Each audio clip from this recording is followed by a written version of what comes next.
प्रिय भाई और बहनों, आज का शुभ संदेश के लिए आप सभी को हम स्वागत करते हैं। कई बार तुम्हें खुशी देनी चाहिए, गम के अलावा कुछ ना दिया। कई बार तुम्हें खुशी देनी चाहिए, गम के अलावा कुछ ना दिया। फिर भी न छोड़ा तूने हाथ मेरा, फिर भी न छोड़ा तूने हाथ मेरा। तू क्यों करता मुझसे इतना प्यार? मैंने पूछा प्रभु से, तू क्यों करता मुझसे इतना प्यार? आज का संदेश प्रभु के दास टीवी एंटनी अंग्लेश्वर से बांटा जाएगा। प्रार्थना के साथ सुनिए। जय मसीह की। सुबह संदेश के द्वारा परमेश्वर के वचन जो सुनते हैं सभी श्रोतागणों को हमारा हार्दिक स्वागत है। आज का मनन के लिए भजन संहिता 5वें अध्याय की 7वीं आयत, साम्स चैप्टर 5 वर्स 7।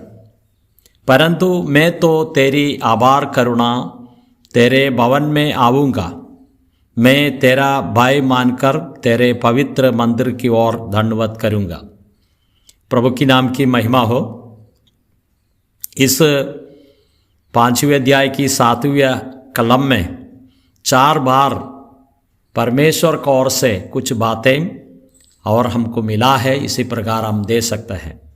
इसके लिए यहाँ हम दे सकते हैं कि तेरी ऐसा शब्द है, 4 बार हम दे सकते हैं। हम पहली शब्द हम इस प्रकार हम दे सकते हैं, परंतु मैं तो तेरी आभार करुणा, परमेश्वर की आभार करुणा के बारे में लिखा है। दूसरी बात है तेरे भवन में आऊँगा।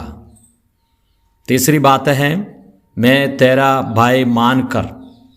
चौथी बात है तेरे पवित्र मंदिर की ओर दंडवत करूँगा। इसी प्रकार परमेश्वर की ओर से कुछ बातें और मनुष्य को मिल जाता है। इसी बातें इस वचन संहिता में कहते हैं। हम इसका साथ साथ में एफेसुस का पत्रिका 2 अध्याय की कलम 4 और 5 हम पढ़ेंगे। परंतु परमेश्वर ने जो दया का धनी है, अपने उस बड़े प्रेम के कारण जिससे उसने हमसे प्रेम किया, जब हम अपराधों के कारण मरे हुए थे तो हमें मसीह के साथ जिलाया, अनुग्रह से तुम्हारा उद्धार हुआ है। एफेसुस का पत्रिका में इस प्रकार कहते हैं, अनुग्रह से तुम्हारा उद्धार हुआ है। पहले हमारे जीवन के बारे में हम दे सकते हैं, पापों में अपराधों में हम मर चुके थे, लेकिन प्रभु यीशु मसीह का अनुग्रह से हमारा उद्धार हुआ है। तो पापी मनुष्य के लिए उद्धार पाने के लिए परमेश्वर का अनुग्रह हमारे ऊपर आए हैं। इसी प्रकार हम प्रभु यीशु मसीह को स्वीकार करने से हमारा उद्धार मिला है। पहली बात उद्धार के बारे में हम दे सकते हैं। साथ साथ में यूहन्ना रचित सुसमाचार 2 अध्याय की 21वीं कलम में इस प्रकार पढ़ते हैं, परंतु उसने अपनी देह की मंदिर का विषय में कहा था। यहाँ हम दे सकते हैं, मंदिर का बारे में भी हम दे सकते हैं। मंदिर परमेश्वर का मंदिर, प्रभु यीशु मसीह है परमेश्वर का मंदिर। और यूहन्ना रचित सुसमाचार 21वीं आयत में इस बातें बहुत स्पष्ट रूप से कहता है, परंतु उसने अपनी देह की मंदिर के विषय में कहा था। इतना भी नहीं, नए नियम में विश्वास करते हैं वो लोगों को सब मिलाकर परमेश्वर का मंदिर कहा जाता है। इसके लिए यहाँ 2 अर्थ हमको मिल जाता है। पुराना नियम में ये लोग कुछ साक्ष्य मंडप में बैठते थे, अलग अलग जगहों में बैठते थे, लेकिन वो मंदिर कहते थे। लेकिन नए नियम में हम दे सकते हैं परमेश्वर का मंदिर कहे तो हम इस प्रकार दे सकते हैं, प्रभु यीशु मसीह का शरीर एक मंदिर है, साथ साथ में हम विश्वास करते हैं, हम इकट्ठा होते हैं, वो जगह का भी मतलब विश्वासी लोगों को भी मंदिर कहता है।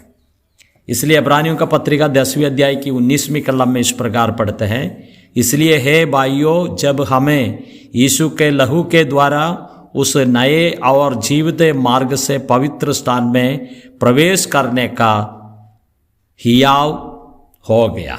इसी प्रकार हम पढ़ते हैं, हम देखते हैं कि जीवित और मार्ग से पवित्र स्थान में प्रवेश करने का हियाव हो गया है। और पहले जन्म होते हैं, हम पाप में जन्म होते हैं, उस लोगों के लिए उद्धार पाने के लिए और पवित्र मंदिर में प्रवेशन होने के लिए हम यीशु मसीह को स्वीकार करने से हम प्रभु का मंदिर बन जाते हैं। जैसे विश्वासी लोग इकट्ठा होते हैं, वो परमेश्वर का एक मंदिर है। इसलिए प्रभु हमको सहायता करे।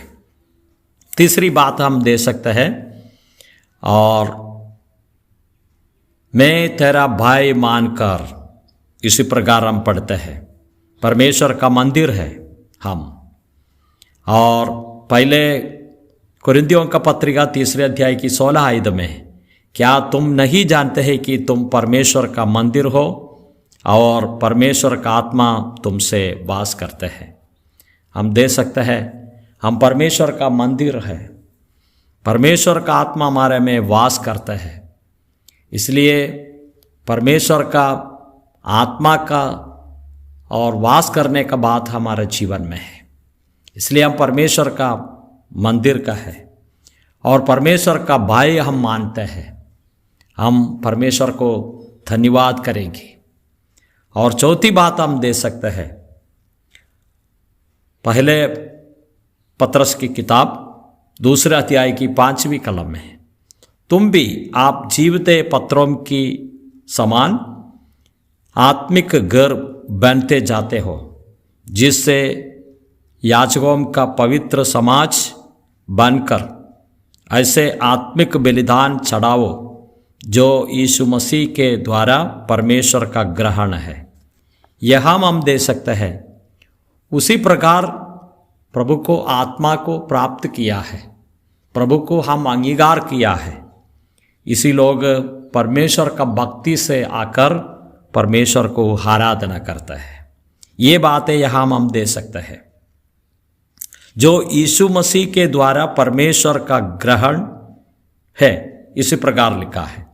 हम परमेश्वर की आराधना करने के लिए परमेश्वर ने हमको हला किया। इसलिए ये भाग हम पढ़ते हैं तो इसमें एक बात समझाता है, परंतु मैं तो तेरी आभार करुणा तेरे भवन में आऊँगा, मैं तेरा भाई मानकर तेरे पवित्र मंदिर की ओर धन्यवाद करूँगा। एक विश्वासी का जीवन में परमेश्वर का मंदिर में परमेश्वर की आराधना करेंगे, हम परमेश्वर को धन्यवाद करेंगे। लेकिन हम पहले बातें हम देखा है, अनुग्रह से तुम्हारा उद्धार हुआ है। हमारा उद्धार प्रभु से हमको मिला है। ये उद्धार का मूल बात हम देखेगा तो प्रभु इस पृथ्वी में 33.5 साल तक रहा, 30 साल तक बहुत अच्छे पवित्र होकर जिया। 3.5 साल प्रभु लोगों के अंदर काम किया, जो लोगों का समस्याओं को जानकर प्रभु ने काम किया। अंतिम समय में प्रभु अपने लिए अपने जीवन को दे दिया है, सूली का मृत्यु सहन किया, उसका सिर को पर कांटों का मुकुट रखे हुए है, उसमें से बहुत लहू बहा दिया और हमारा अनुग्रह से हमारा उद्धार के लिए लहू बहाना पड़ता है। इसी बातें हम दे सकते हैं। उसका दोनों हाथों में किल्ला मार दिया, उसको पैरों में किल्ला मार दिया और खंजर उसको लगा दिया। पूरे शरीर पूरे लहू से और रक्ताभिषिक्त होकर प्रभु अपने लहू बहा दिया और मृत्यु का बाद में और तीसरे दिन जी उठकर आज स्वर्ग में विराजमान है। इस प्रभु को हम आराधना करेंगे, तेरा पवित्र मंदिर की ओर धन्यवाद करूँगा। इसी प्रभु वचन हमको दिया है, हम धन्यवाद का साथ में इस नए साल में उसकी आराधना करेंगे, स्तुति करेंगे, उसकी नाम की महिमा हो। जय मसीह की।